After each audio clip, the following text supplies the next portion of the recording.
৬ই মার্চ এই জগতের এই এক বিশেষ প্রয়োজন যে ইহা পূর্ণ জীবনের আরোগ্য প্রলেপ লাভ করিবে। আমার পরশ জাগাইবে আশা হৃদয়ে তোমার, শান্তিরূপে বিরাজ করিব আমি তব অন্তরে। প্রেম মব ভরিবে তোমায় অপার আনন্দে। করিও না ভয় তুমি, হও অগ্রসর, বিশ্বাসে করিয়া ভর। নিরাপদ আশ্রয় তোমার, ধরো মোর হাত।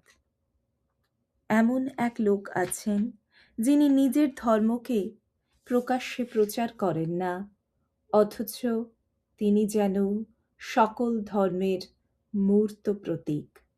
ধর্মাচরণের মধ্য দিয়াই সাধু জীবন লাভ হয়। এমনভাবে আমাদের ধর্মজীবন যাপন করিতে হইবে যে সে জীবন জগতের প্রাণকে জীবন্তভাবে স্পর্শ করিবে।